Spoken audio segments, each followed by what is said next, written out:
My husband left me in the rain, 37 miles from home. He said I needed a lesson. I didn't argue. I just watched him drive away. A black truck pulled up moments later. My bodyguard stepped out, calm and ready. I smiled as I climbed in. His cruelty had ended. This was his last mistake. I pressed record on my phone and slipped it back into my pocket as Andrew's Mercedes pulled into the empty rest stop. The rain hadn't started yet, but I could smell it coming. "Get out," he said, not even turning off the engine. "You need a lesson, Amanda. Walking home might teach you some respect." 37 miles. He'd calculated it perfectly. Too far for an Uber, too remote for public transport.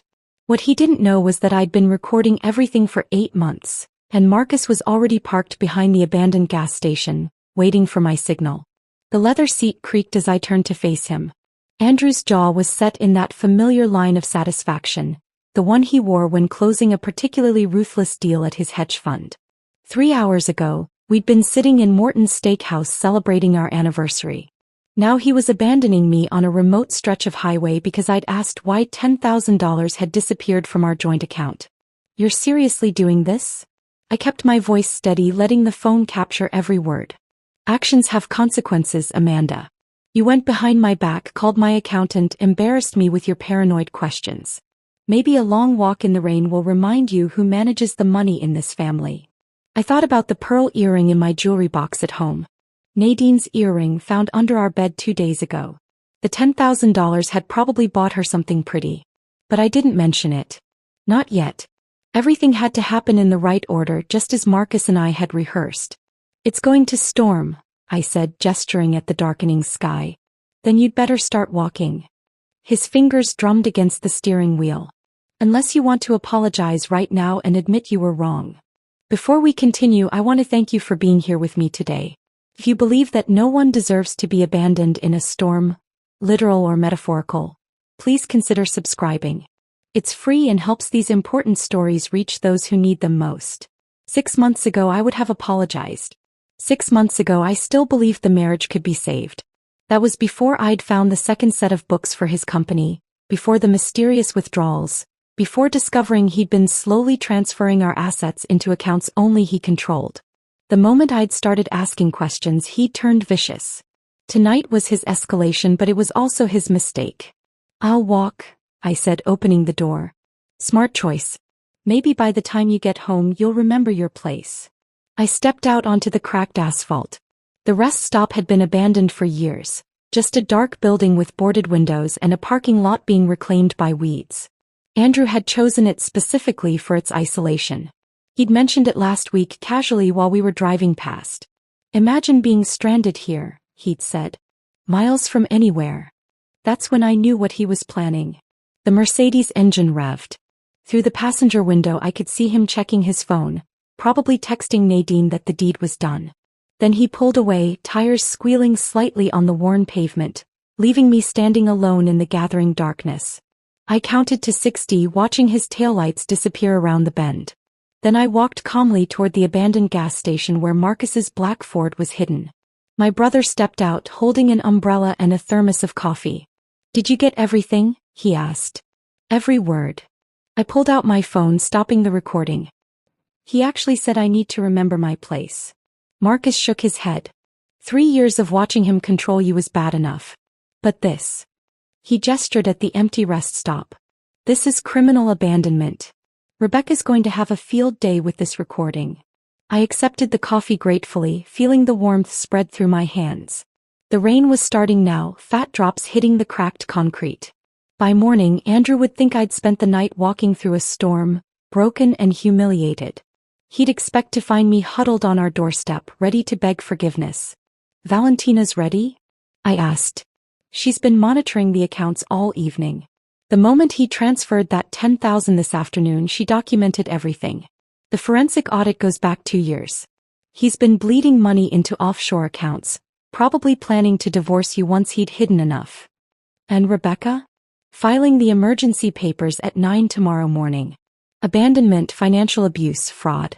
She says with tonight's recording plus everything else we've gathered, he won't know what hit him." We climbed into Marcus's truck just as the sky opened up, rain hammering against the windshield.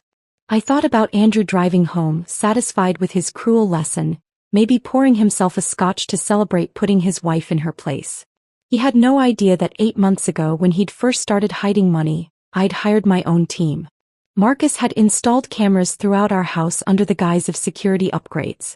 Valentina, a forensic accountant who specialized in financial abuse cases, had been tracking every penny.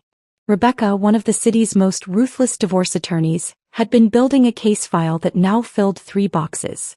The house recordings uploaded successfully, Marcus said, checking his phone. We've got him on camera last Tuesday bringing Nadine there while you were at your mother's.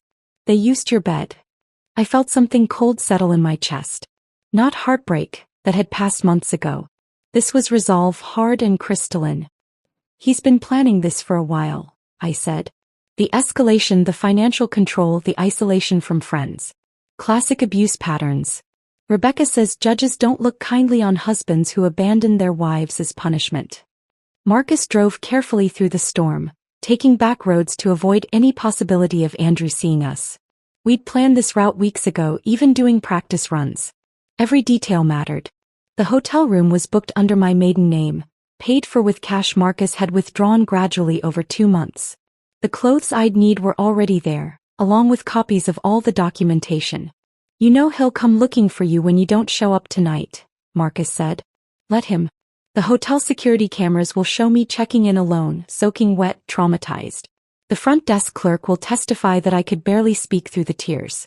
Rebecca coached me on exactly what to say and how to act. The rain grew heavier as we drove toward the city. Andrew would be home by now, probably on his second drink, maybe calling Nadine to brag about teaching me a lesson. Tomorrow morning he'd wake up expecting to find me broken. Instead he'd find his assets frozen, his office locked, and federal investigators waiting to discuss the discrepancies Valentina had uncovered in his hedge fund's books. Are you ready for this? Marcus asked as the hotel came into view. I thought about the woman I'd been 3 years ago, independent and successful before Andrew had systematically dismantled my life. I thought about the recording on my phone, his cold voice telling me to get out and walk 37 miles in a storm. I thought about Nadine's earring and the empty bank accounts and the prenup he'd hidden in his office that would have left me with nothing. I've been ready for 8 months, I said. He just gave me the final piece of evidence I needed. Marcus pulled up to the hotel's side entrance. I grabbed the small bag we'd prepared, just enough to look like I'd escaped with nothing, and stepped out into the rain. It was time to play the part of the traumatized wife, abandoned and afraid. Tomorrow Andrew would learn who really needed a lesson. The hotel lobby felt impossibly bright after the darkness outside. Water dripped from my hair onto the marble floor as I approached the front desk, my hands shaking just enough to be convincing. The night clerk, a young woman with kind eyes, immediately reached for a stack of towels. Oh my goodness, are you all right? She rushed around the counter, wrapping a towel around my shoulders. My husband, I managed, letting my voice crack. He left me at a rest stop. In the storm. I had to walk for miles before someone helped me. Her face shifted from concern to horror. Perfect. Every word would be documented in the hotel's incident report, just as Rebecca had instructed. The clerk guided me to a chair and brought me hot tea while processing my check-in. I gave her my maiden name, Amanda Harrison, and paid with the emergency credit card I'd opened 6 months ago, the one Andrew knew nothing about. Room 412 was small but clean, overlooking the city lights blurred by rain. I locked the door, put the chain on, and finally allowed myself to breathe. Then I pulled out my second phone, the one Marcus had given me, and played back the recording from the car. Andrew's voice filled the room, cold and measured. You think you're so clever, don't you? Calling my accountant behind my back. Asking questions about our finances like you'd understand the answers. My own voice, carefully controlled. It's our money, Andrew. I have a right to know where it's going. Our money. His laugh was sharp. I earn it. I manage it. You spend it on overpriced groceries and those ridiculous charity luncheons. $70 for organic vegetables last week, Amanda. $70. I remembered that shopping trip. I'd bought ingredients for the dinner party he'd insisted on hosting for his clients. The same dinner where he'd spent $800 on wine without blinking. The recording continued. You embarrassed me at the Morrisons' party. contradicting me about the European markets in front of my colleagues. Where did you even get those opinions? Some morning talk show. I have an MBA from Northwestern, Andrew. I worked in financial services for 5 years before we met. Before I rescued you from that mediocre career, you mean? You were analyzing penny stocks at a third-tier firm. I gave you a life you never could have achieved on your own. I closed my eyes, remembering the woman I'd been at Henderson Investments. I hadn't been analyzing penny stocks. I'd been managing a portfolio worth $30 million. But Andrew had rewritten history so many times, sometimes even I forgot the truth. My phone buzzed. A text from Marcus. Valentina found something. 3 more accounts in the Caymans. He's been moving money for 18 months. 18 months. I thought back to when things had started changing. The sudden interest in separate checking accounts, for tax purposes. The financial advisor who appeared without explanation. The documents he'd asked me to sign without reading because, it's just routine stuff, trust me. Another text, this one from Rebecca. Judge Coleman agreed to emergency hearing tomorrow at 2 p.m. Bring the recording. Judge Patricia Coleman had a reputation for seeing through men like Andrew. She'd presided over 3 high-profile financial abuse cases in the past year, all resulting in favorable outcomes for the wives. Rebecca had specifically waited for her rotation. I changed into the dry clothes from the emergency bag I'd hidden here yesterday, then sat at the small desk and began writing. Not the statement Rebecca would help me polish for court, but notes for myself, reminders of who I really was beneath the person Andrew had tried to create. I wrote about the promotion I'd turned down because Andrew said the travel would strain our marriage. The investment opportunity I'd identified that would have tripled my personal savings, if I'd still had personal savings. The friendship with my college roommate that ended when Andrew convinced me she was jealous of our happiness. My phone rang. Andrew's ringtone. I let it go to voicemail, then played the message on speaker, recording it with my second phone. Amanda, this is ridiculous. It's been 3 hours. The lesson's been learned, okay? Call me back and I'll come get you. Don't make this worse than it needs to be. 10 minutes later, another call. This time his voice was harder. I know you have your phone. Stop being childish and call me back. If you're trying to worry me, it's not working. I'm going to bed. You can find your own way home. But I could hear the edge creeping in. He was starting to realize something was off. I'd always called by now, always apologized, always came crawling back. The silence was breaking his script. At midnight, Nadine called. I almost didn't recognize the number, but something made me answer, staying silent. Hello? Amanda. Her voice was uncertain. Andrew asked me to call you. He's worried. He said you two had a fight and you're not answering his calls. He wants you to know he's sorry and you should come home. Andrew never apologized. Never admitted fault. That he'd sent his mistress to deliver a fake apology showed how off balance he was. I hung up without speaking. By 1 a.m, the calls were coming every 15 minutes. Andrew, his mother Margaret, even his business partner James. I documented every single one, their numbers, their times, their increasingly frantic messages. The abandoned wife was supposed to be desperate for rescue, not maintaining radio silence. I ordered room service, charging it to the card. Soup and salad and a glass of wine. Let the receipt show I was composed enough to eat. Let it document that I wasn't falling apart the way Andrew expected. At 2:30 a text came through that made me smile. Not from Andrew but from our neighbor Mrs. Chin. Saw Andrew in his driveway with a flashlight looking under your car. Then he drove off fast. Is everything okay? He was looking for my car, not knowing Marcus had moved it to a long-term parking garage across town 2 days ago. Another piece of evidence that I'd been planning to leave, that his abandonment had simply accelerated my timeline. I pulled the curtains aside and watched the storm rage over the city. Somewhere out there, Andrew was beginning to realize his perfectly controlled world was slipping. He thought he taught me a lesson about power and place. Tomorrow, when the markets opened and he discovered his offshore accounts frozen, when his key card failed at the office, when federal investigators appeared with questions about discrepancies Valentina had uncovered, he'd understand who'd really been teaching whom. The rain hammered against the window like it was trying to break through.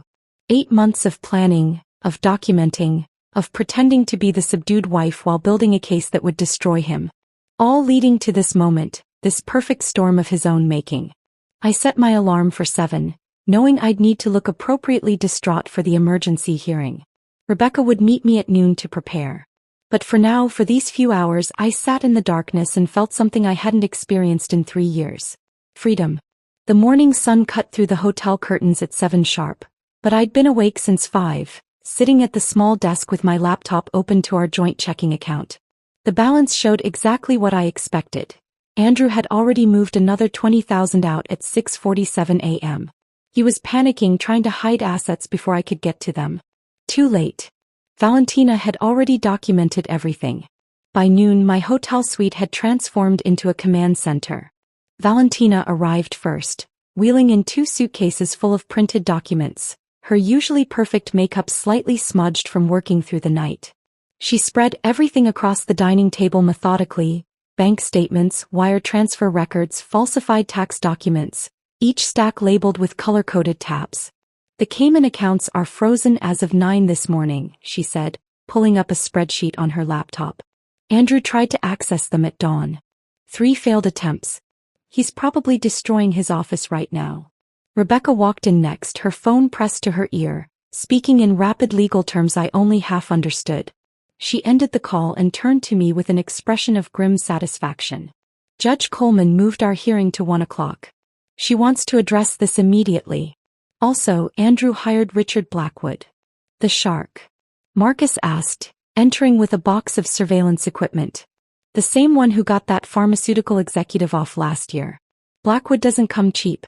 Andrew must have liquidated something significant to afford him." I felt a flutter of concern, but Rebecca placed a steady hand on my shoulder. "Blackwood's good, but he can't argue with video evidence and financial records. Plus, he's walking into this cold. We've had 8 months to prepare." Marcus connected his laptop to the suite's television and pulled up the surveillance footage from our home. "I've compiled the highlights, if you can call them that. Fair warning, Amanda, this isn't easy to watch." The first clip showed Andrew in his study at 2 a.m. 3 weeks ago. I'd been asleep upstairs, knocked out by the sleeping pills he'd started suggesting I take for my anxiety. On screen, Andrew carefully photographed documents from our safe, then placed them back exactly as they were. The documents were our joint investment portfolios, my mother's power of attorney forms, and the deed to the lake house my grandmother had left me. "He's been building a duplicate file," Valentina explained, "creating forgeries with subtle changes. If you hadn't caught this, he could have slowly replaced the originals." The next clip was worse. Andrew and Nadine in our living room 2 months ago when he told me he was at a client dinner. She was wearing my robe, the silk one from our honeymoon in Paris. They were laughing about something on his phone. "Turn the volume up," I said, though my stomach churned. Andrew's voice filled the room. She actually believed me when I said the conference was mandatory. "I've trained her well. A few more months and I'll have everything transferred. Then we can stop this charade." Nadine's giggle was like nails on glass. "The prenup really says she gets nothing? The prenup's irrelevant. She'll never fight it. Amanda doesn't have the spine. By the time she realizes what's happening, we'll be in Costa Rica, and she'll be too broken to do anything about it." Marcus paused the video. The room was silent except for the hum of the air conditioning. I stood up, walked to the window and stared at the city below. Somewhere out there, Andrew was probably in his office trying to figure out why his computer access was revoked, why his assistant couldn't reach the bank, why everything was falling apart. "There's more," Marcus said quietly. "Do you want to see it?" I nodded. The next clip showed Andrew on the phone in our garage, pacing between our cars. The timestamp showed last Tuesday when I'd been at my book club. "Jennifer's been perfect," he was saying. "She has no idea I'm recording our conversations. Every detail about Amanda's mother's estate, the Alzheimer's diagnosis they're hiding, the trust fund from their father. It's worth nearly $2 million and Amanda doesn't even know it exists." My legs felt weak. Jennifer, my younger sister who I'd been protecting from her gambling addiction for years, who I'd covered for with our parents countless times. She'd been feeding Andrew information about our family, about money I didn't even know existed. "When did he contact her?" I asked, my voice barely a whisper. Valentina pulled up phone records. "First contact was 13 months ago. Regular calls started 10 months ago. Always when you weren't home. He's been paying her debts in exchange for information." Rebecca checked her watch. We need to leave for court in 30 minutes. Amanda, are you ready for this? Seeing him today. I turned from the window. Show me the rest first. I need to know everything. Marcus clicked to another folder. These are from his office computer. I had a contact in IT pull them before Andrew's access was cut this morning. The screen filled with emails between Andrew and his attorney, dated 6 months ago. The subject line read, Project Fresh Start. Inside were detailed plans for divorcing me, including psychological tactics to make me doubt myself, financial moves to leave me destitute, and even suggestions for gradually increasing emotional abuse to make me more compliant during proceedings. One line stood out. The key is to make her believe she's going crazy. Gaslight consistently. Hide things, deny conversations, contradict her memories. By the time we file, she'll be too unstable to fight effectively. I thought about all the times over the past year when Andrew had told me I was misremembering things. The dinner reservation I'd made that he swore I'd never told him about. The conversation about visiting my parents that he claimed never happened. The jewelry that went missing, then reappeared in strange places. I'd started writing things down secretly, thinking I was losing my mind. He was following a playbook, Rebecca said. This attorney, Douglas Stern, specializes in high-net-worth divorces where one spouse wants to leave the other with nothing. He's currently under investigation by the bar for ethics violations. Valentina pulled up one final document. This is what triggered our emergency filing this morning. Andrew transferred $3.2 million from his hedge fund's client accounts into a personal account in Panama yesterday afternoon. Right before he abandoned you. He must have thought he'd have more time before anyone noticed. He was running, I said, understanding flooding through me. The abandonment wasn't just about control. He knew something was closing in. The SEC received an anonymous tip yesterday morning, Rebecca said with a slight smile. About irregularities in his fund's reporting. I looked at her. You. Valentina actually. Once she documented the embezzlement, we had an obligation to report it.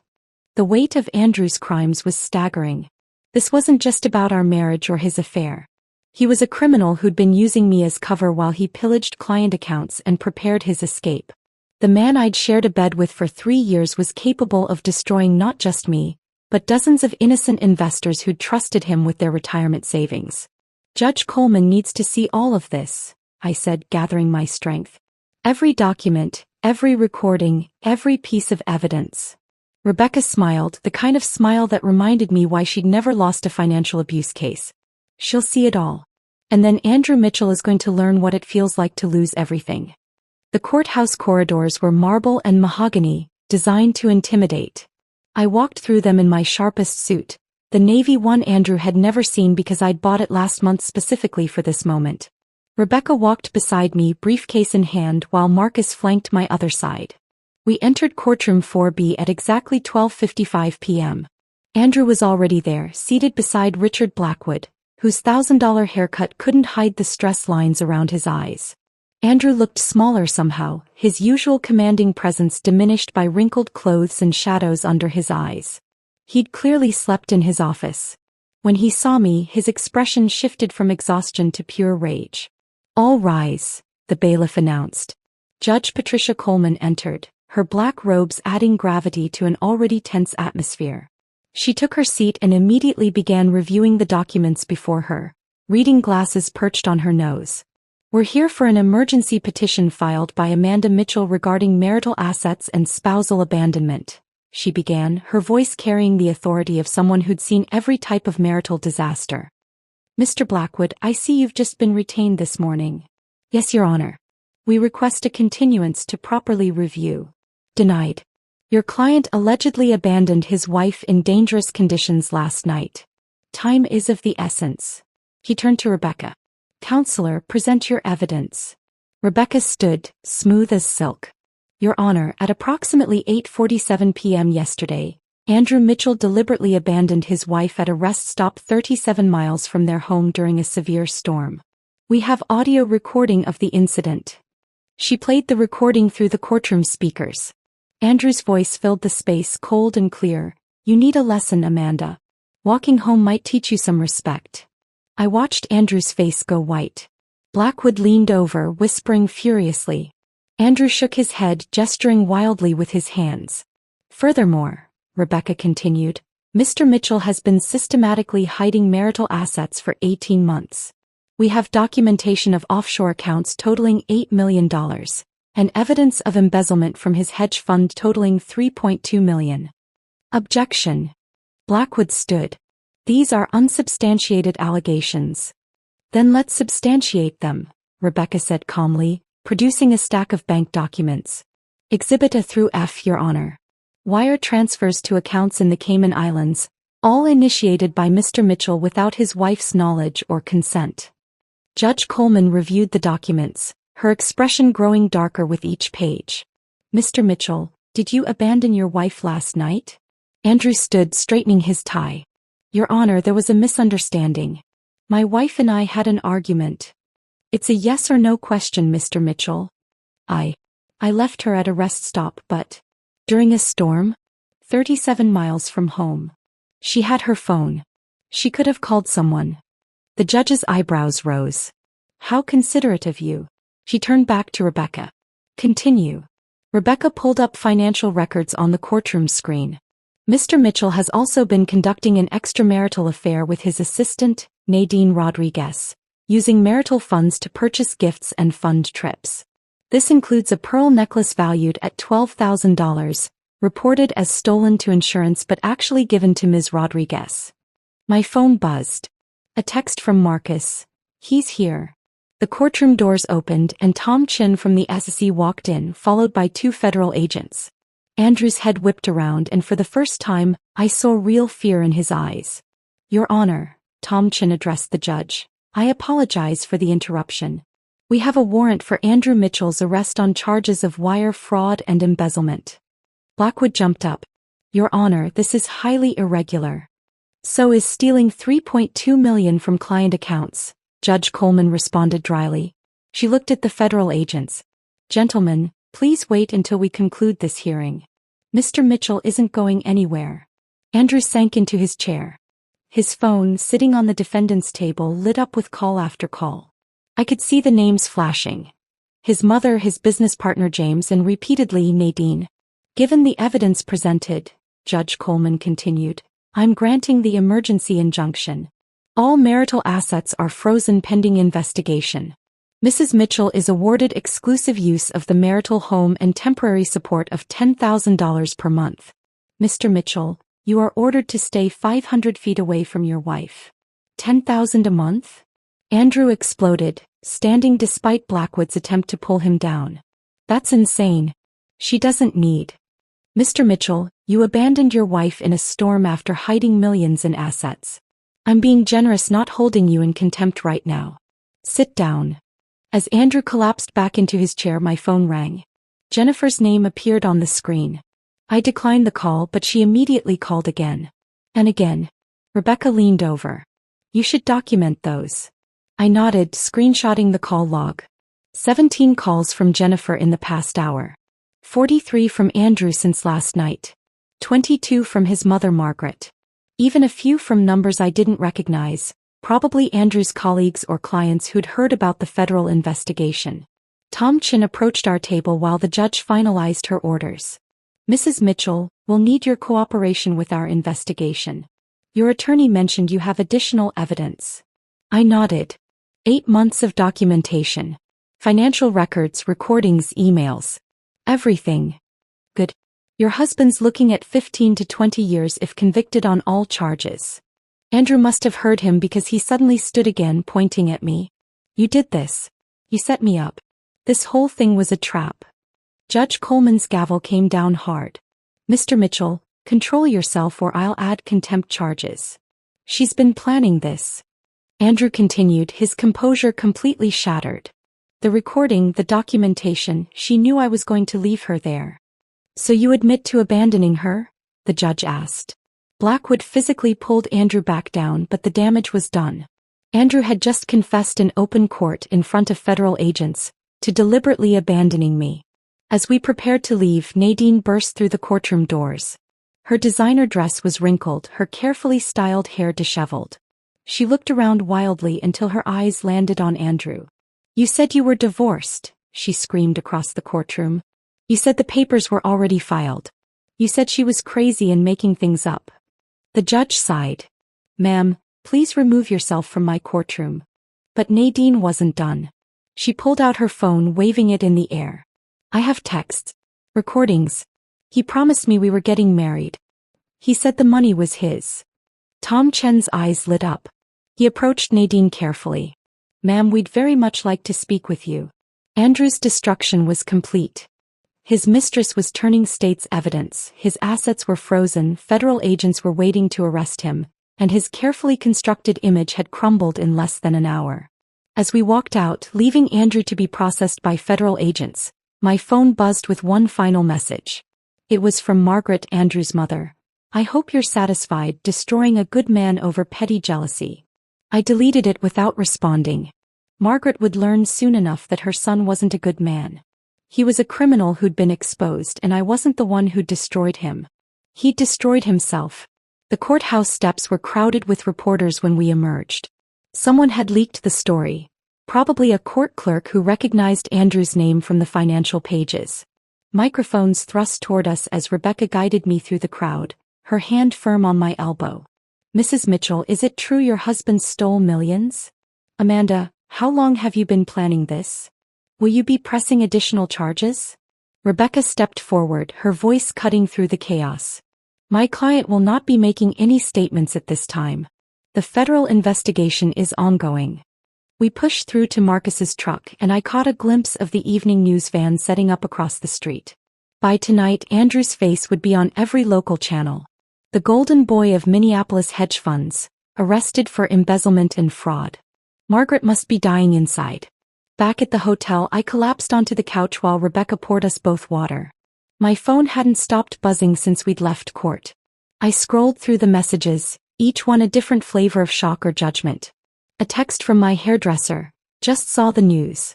Good for you, honey. From Andrew's golf buddy Richard. This is all a misunderstanding, right? Andrew would never do what they're saying. From 3 different neighbors, variations of, we always knew something was off about him. The most interesting message came from James Morrison, Andrew's business partner. Amanda, we need to talk. There are things about the fund you should know. Things that weren't in the federal filing. Rebecca read it over my shoulder. Set up a meeting.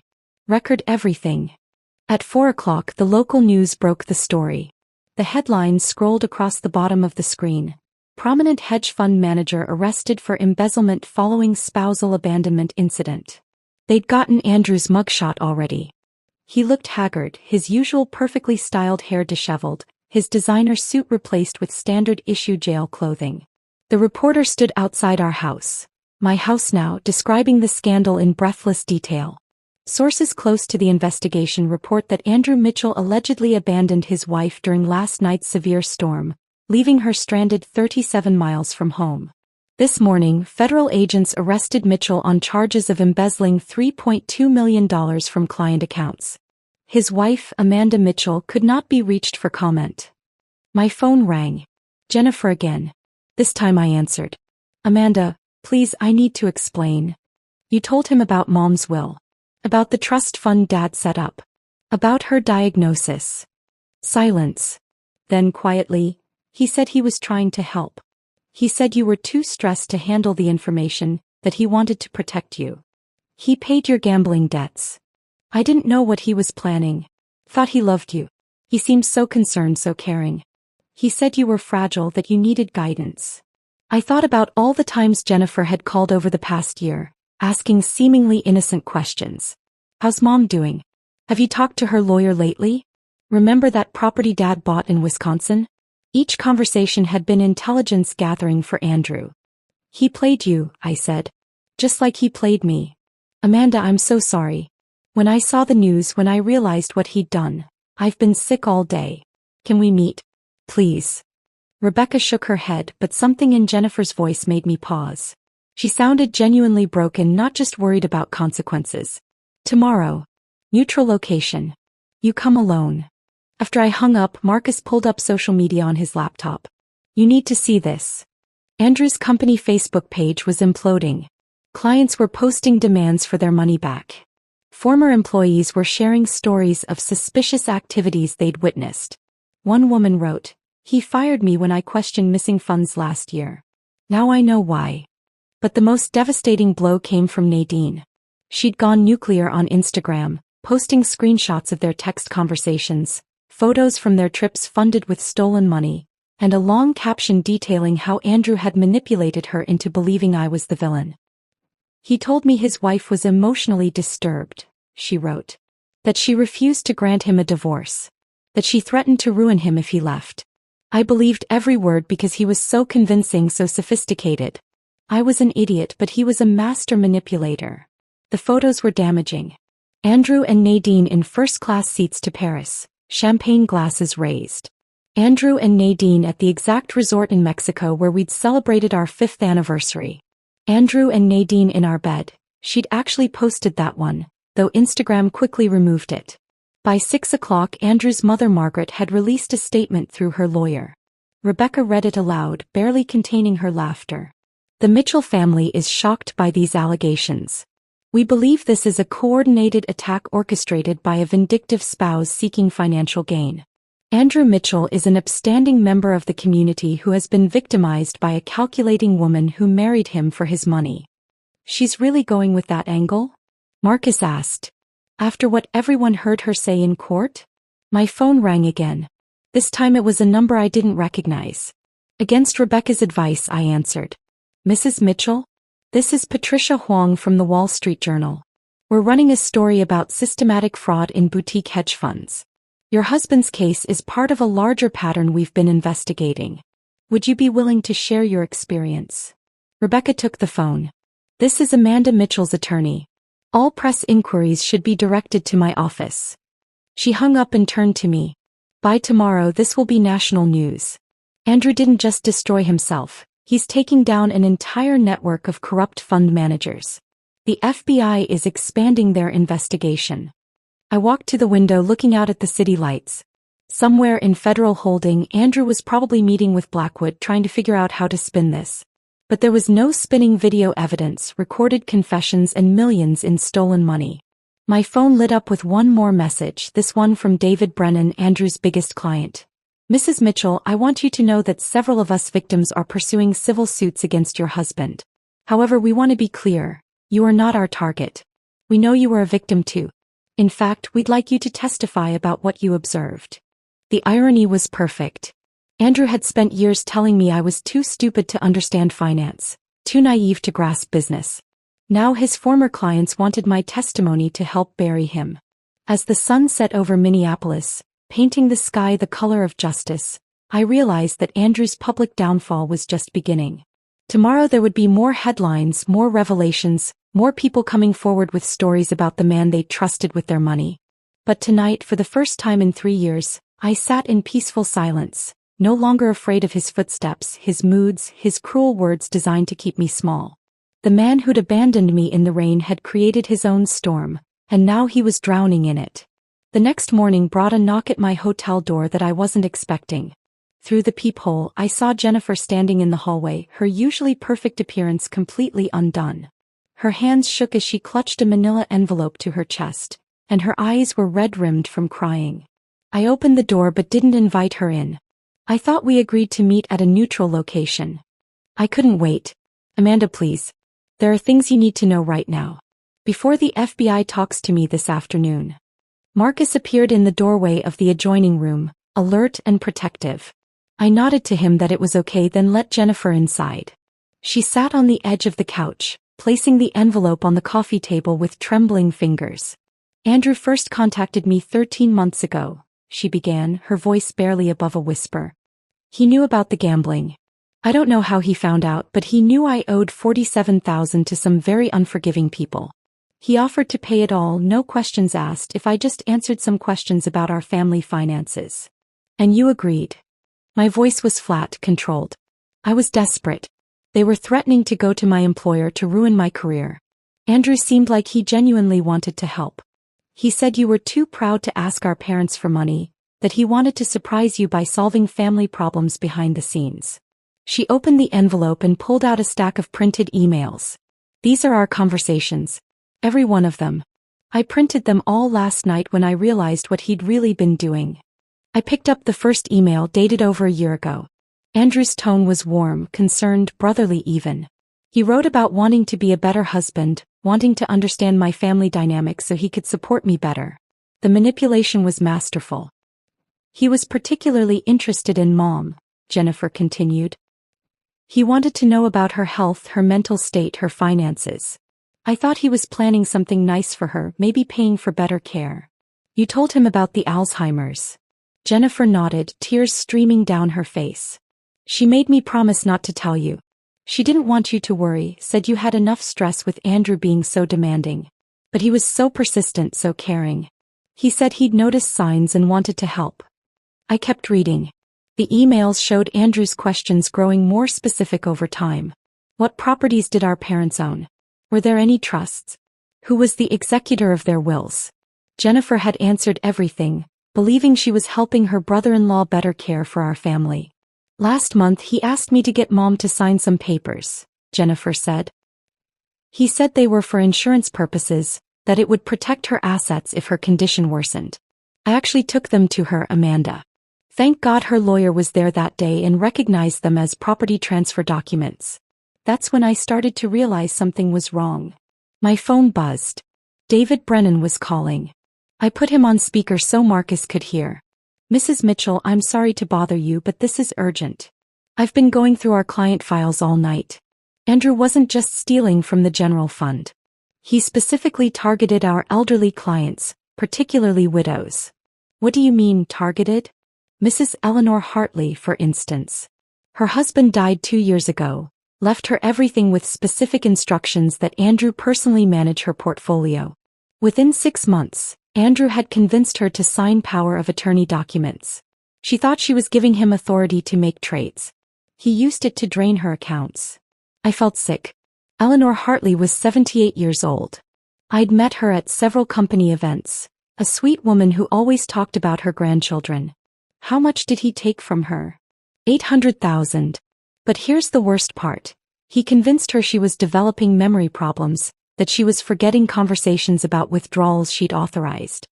He gaslit an elderly woman into believing she had dementia. Marcus was already taking notes, documenting everything for Rebecca. This changed the entire scope of the case. Andrew wasn't just a white-collar criminal. He was a predator who specifically hunted vulnerable people. I have recordings, David continued. I started secretly recording our partnership meetings 2 years ago when I noticed discrepancies. I was building a case to take to the authorities, but I was scared. Andrew had connections everywhere. But now that he's already in custody, I want to provide everything I have. After David hung up, Jennifer pulled out one more document from her envelope. There's something else. About Dad's estate. Our father had died 5 years ago, leaving what we thought was a modest inheritance split between Jennifer and me. But the paper she handed me showed something different. A trust account in my name alone, established the year before he died. He knew about my gambling even then, Jennifer said quietly. He loved me, but he didn't trust me with money. So he set this up for you with Mom as the trustee. It's worth about $2 million. Andrew found out about it through me, and he's been trying to access it for months. I stared at the document. $2 million my father had hidden to protect it from both Jennifer's addiction and, unknowingly, from my husband's greed. The account was held at a small private bank in Wisconsin, one Andrew wouldn't have known about without Jennifer's information. We need to go see Mom, Jennifer said. Today. She's been holding on to something for you, something she wouldn't even tell me about.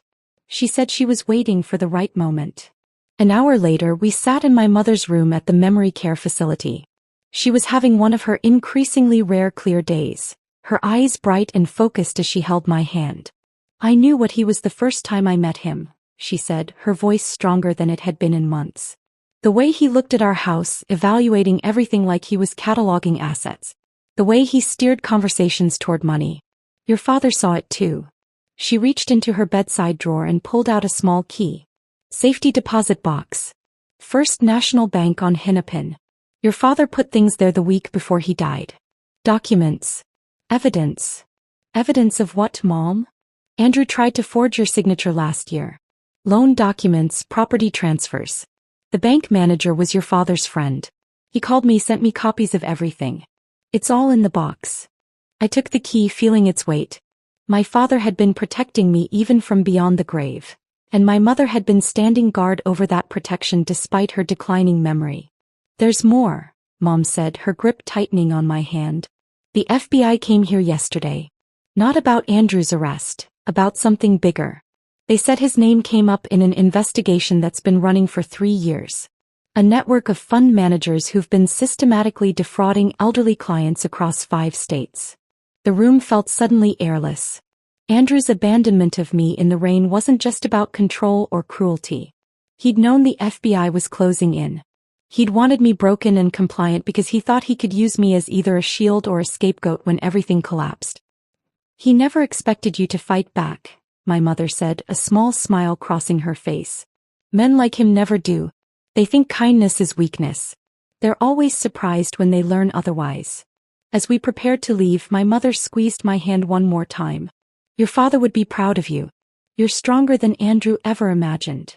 Driving away from the facility, Jennifer beside me and Marcus following in his truck, I thought about the layers of deception Andrew had built. Each revelation peeled back another level of his criminality. He wasn't just a bad husband or a corrupt fund manager. He was the center of a web of financial abuse that had destroyed dozens of lives. But he'd made one fatal error. He'd assumed that the woman he'd left in the rain would stay there, broken and defeated. Instead, she'd become the storm that would wash away everything he'd built on the suffering of others. The First National Bank on Hennepin stood like a fortress of old money and older secrets. Jennifer waited in the car while Marcus accompanied me inside, where the safety deposit box my mother had protected waited in a climate-controlled vault. The bank manager, Mr. Paulson, remembered my father well and handled the key with the reverence of someone who understood he was part of something significant. Inside the box lay a stack of documents that made my hands tremble. Forged loan applications with my signature, dated 6 months ago. Property transfer papers for my grandmother's lake house, which Andrew had apparently tried to sell without my knowledge. Bank statements from accounts I'd never seen, opened in my name but controlled by Andrew. My father had somehow obtained copies of everything, his handwriting on sticky notes explaining what each document meant. One note, attached to a forged power of attorney document, simply read, "He will try to take everything. Don't let him." Marcus photographed every page while I sat in stunned silence. The scope of Andrew's betrayal kept expanding, like ink spreading through water. This wasn't just about our marriage or even the stolen millions. He'd been systematically working to erase my financial existence, to make me completely dependent on him or worse, to frame me for his crimes if necessary. 4 months later, I walked into the federal courthouse for the first day of Andrew's criminal trial. The media attention had only intensified since his arrest. News vans lined the street. Reporters called out questions I didn't answer. I wore a charcoal gray suit that had never seen the inside of our shared closet, bought specifically for this moment. Professional, dignified, expensive enough to show I wasn't broken. Andrew sat at the defendant's table in a suit that no longer fit properly. He'd lost weight in federal custody, and his formerly perfect hair had grown out awkwardly. When our eyes met across the courtroom, I smiled. The same serene smile I used to give him over morning coffee when he'd lecture me about my spending. But now that smile carried the weight of everything I knew and everything he was about to lose. The prosecutor, Assistant U.S. Attorney Michael Torres, laid out the case methodically. 12 counts of wire fraud. 2 counts of elder abuse. 1 count of conspiracy to commit financial crimes. The evidence was overwhelming. Doctored books, hidden accounts, forged documents, recorded conversations where Andrew explicitly discussed stealing from clients. For 11 days, witness after witness took the stand. Elderly clients described how Andrew had convinced them to sign documents they didn't understand. Former employees testified about being ordered to falsify records. The forensic accountant walked the jury through the labyrinth of offshore accounts and shell companies Andrew had created. On day 12, the courtroom doors opened and Nadine Rodriguez walked in. She looked nothing like the polished young woman who'd worn my grandmother's pearls. Her designer clothes had been replaced with a conservative dress, her elaborate hairstyle with a simple bun. She'd been granted immunity in exchange for her testimony, and she was about to bury Andrew with it. Ms. Rodriguez, the prosecutor began, how long were you romantically involved with the defendant? 18 months, Nadine answered, her voice steady but quiet. And during that time, did Mr. Mitchell ever discuss his business practices with you? Yes. Frequently. He thought it was amusing to explain how he was moving money around without anyone noticing. He called it playing three-dimensional chess while everyone else played checkers. She produced recordings from her phone, conversations where Andrew bragged about targeting elderly clients, about hiding money from me, about his plans to disappear to Costa Rica once he'd accumulated enough. In one recording, his voice clear and damning, he said, "Amanda's the perfect cover. Sweet, trusting, asks no questions. By the time she figures out what's happening, I'll be gone and she'll be left holding the bag." But Nadine's most devastating revelation came near the end of her testimony. 3 weeks before his arrest, Andrew told me he was planning to leave me too. He had another woman in Costa Rica, someone he'd met online. He was going to abandon me just like he abandoned his wife. The look on Andrew's face was worth every moment of pain he'd caused me. His jaw dropped, his attorney frantically whispered in his ear, but the damage was done. His mistress had just revealed that he'd been playing everyone, including her. The next day brought another shock. A young man named Christopher Walsh took the stand. 22 years old, with Andrew's same sharp jawline and calculating eyes. The prosecutor established his identity quickly. Andrew's son from a college relationship, whose existence Andrew had hidden for over 2 decades. My mother has been receiving payments from Andrew Mitchell for 22 years, Christopher testified. $1,500 a month to keep quiet about my existence. She has records showing the money came from his client accounts. I watched Andrew shrink in his chair as Christopher continued. He told my mother that if she ever contacted his family or went public, he'd destroy her reputation and ensure she never worked in finance again. She has that threat in writing. The prosecutor introduced 22 years of bank records, showing regular payments from the same accounts Andrew had been pillaging. He'd been stealing from elderly clients not just for luxury and escape, but to hide the evidence of his past. Andrew's defense attorney tried to object, arguing this was prejudicial and irrelevant to the financial crimes, but Judge Coleman overruled him. It establishes a pattern of deception and financial malfeasance spanning the defendant's entire adult life. On the final day of testimony, Andrew made the catastrophic decision to take the stand himself. Against his attorney's visible protests, he stood and walked to the witness box, still believing he could talk his way out of this. For 2 hours he tried to spin a narrative where he was the victim. He claimed I'd known about the affairs and approved. He insisted the elderly clients had authorized every transaction. He portrayed himself as a brilliant financial mind who'd simply made some bookkeeping errors. Then the prosecutor began his cross-examination, and Andrew's composure cracked like ice under pressure. When confronted with the recordings, he claimed they were taken out of context. When shown the forged documents, he suggested I might have created them. When presented with evidence of the hush money to Christopher's mother, he actually said, "That was a personal matter unrelated to my business." The jury deliberated for less than 3 hours. As the foreman stood to read the verdict, I held Marcus's hand on one side and Rebecca's on the other. On count 1 wire fraud, we find the defendant guilty. On count 2 wire fraud, we find the defendant guilty. By the time they reached count 15, Andrew had put his head in his hands. Guilty on all charges. The man who'd left me in the rain 37 miles from home was about to learn what real abandonment felt like. 2 weeks later we returned for sentencing. Judge Coleman, the same woman who'd overseen our emergency hearing months ago, looked down at Andrew with undisguised contempt. "Mr. Mitchell, you targeted the most vulnerable members of society. You betrayed the trust of clients, colleagues, and family. You showed no remorse, accepting no responsibility even when confronted with overwhelming evidence of your crimes. This court sentences you to 96 months in federal prison without the possibility of early release. 8 years. Andrew would spend 8 years behind bars." As the bailiffs prepared to lead him away, he turned to me one last time. "This isn't over," he mouthed. I stood and spoke clearly, knowing the courtroom microphones would capture every word. "You're right. The civil suits start next month." The bailiffs led Andrew away in shackles, and I walked out of the courthouse into a September afternoon that felt like the first day of spring.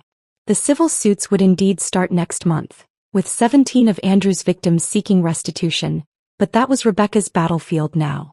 I had something more important to build. The whistleblower reward came through 6 weeks after Andrew's sentencing, $1.2 million for providing information that led to the recovery of stolen funds. Combined with the assets the court awarded me and the trust fund my father had protected, I suddenly had the resources to do something meaningful with the pain Andrew had caused.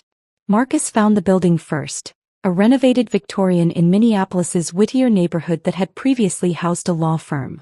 3 stories, 8 offices, a conference room large enough for group sessions, and most importantly, multiple exits. Something women escaping dangerous situations would need. We signed the lease on a Thursday. By Monday, the Phoenix Foundation had its home.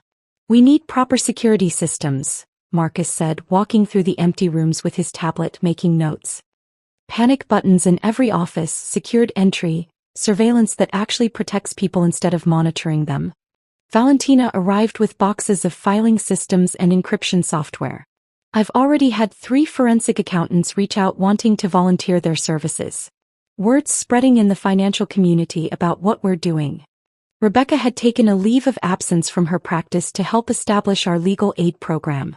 "We need to be careful about how we structure this," she said, spreading incorporation documents across the conference table.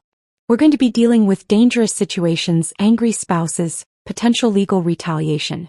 Everything has to be bulletproof." Within a month, we had our first client.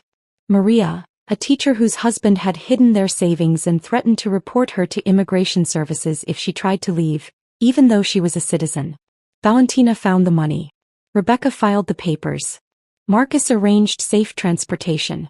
I sat with Maria while she cried, remembering my own tears in that hotel room the night Andrew abandoned me. Jennifer arrived at the foundation on a rainy Tuesday, 3 months sober and carrying a box of donuts as a peace offering. "I want to help," she said simply. "I know what it's like to be manipulated, to be so desperate you betray people you love. Maybe I can help others see the signs before it's too late." We started her as a volunteer, answering phones and filing paperwork. But Jennifer had a gift for talking to women who called in crisis. She understood desperation and shame in ways that even trained counselors sometimes missed. Within 6 months, she was running our support groups, sharing her story of how Andrew had exploited her addiction to gather information, helping others recognize when they were being used. My mother came to visit on one of her clear days, Marcus driving her carefully through the city she'd once known so well. She sat in my office, looking at the framed photos on the walls. Women who'd given permission to share their success stories, faces beaming as they stood in front of new apartments, at graduation ceremonies, with children they'd managed to keep safe. "Your father would be so proud," she said, touching a photo of a woman who'd escaped with 3 children and was now in nursing school. "He always said the best revenge against cruelty was kindness to others." She pulled out an envelope from her purse. "This came to the house. I thought you should see it." Inside was a newspaper clipping from the prison newsletter. Andrew had been elected treasurer of the Inmates Investment Club. Even behind bars, he was trying to maintain his image as a financial genius. I almost laughed at the absurdity of it. The surprise volunteer came 7 months after the trial. Nadine Rodriguez stood in our reception area, looking nothing like the woman who'd worn my grandmother's pearls. She'd cut her hair short, traded designer clothes for simple slacks and a button-down shirt, and carried herself with a humility I'd never seen before. "I've been in therapy," she said, sitting across from me in my office. "Working through how I got involved with someone like Andrew, why I ignored the red flags, why I participated in hurting you. I know I can't undo what I did, but maybe I can prevent other young women from making my mistakes." She started by speaking at colleges, warning business students about older men in power who promise career advancement in exchange for companionship. She was brutally honest about her own choices, taking responsibility while also explaining the gradual manipulation that made those choices seem reasonable at the time. "He made me feel special," she told a group of graduate students one evening. "Like I was smarter and more sophisticated than other women my age. By the time I realized I was just another victim in his game, I was in too deep to see the exit." 1 year after Andrew's sentencing, a letter arrived at the foundation. His handwriting was still perfect, even on prison stationery. 4 pages of vitriol, blaming me for his downfall, claiming I'd orchestrated everything from the beginning, that I'd entrapped him. He listed every perceived slight, every moment he now realized had been part of my plan. The final line read, "I hope you learned your lesson." I had the letter professionally framed and hung it on my office wall, right next to my degrees and certifications. When clients asked about it, I told them the truth. Yes, I had learned my lesson. I'd learned that when someone shows you who they are through their cruelty, believe them. I'd learned that patience and planning could overcome years of abuse. Most importantly, I'd learned that the best response to someone trying to break you is to become unbreakable, then use that strength to lift others. 18 months after that night at the rest stop, I stood in my office looking at a wall covered in thank you cards. 87 women had found safety through the Phoenix Foundation. Some had needed just legal advice and financial forensics. Others had required complete extraction plans, safe houses, and new identities. Each one had arrived broken in some way, convinced they were trapped, that their situation was hopeless. Eleanor Hartley, the widow Andrew had defrauded, had become our biggest donor. She'd recovered most of her money through the civil suits and insisted on funding our emergency shelter program. "That man tried to convince me I was losing my mind," she said at our fundraising gala. "Amanda showed me I was actually finding my strength." The rain was falling again outside, drumming against the windows of the Victorian that housed hopes and second chances. I thought about that night 37 miles from home, standing in the downpour while Andrew drove away, confident he'd broken me. He thought he was teaching me about power and control, about knowing my place. Instead, he taught me that cruelty creates its own destruction, that every action has consequences, and that sometimes the person you abandon in the rain has already seen the storm coming and prepared accordingly.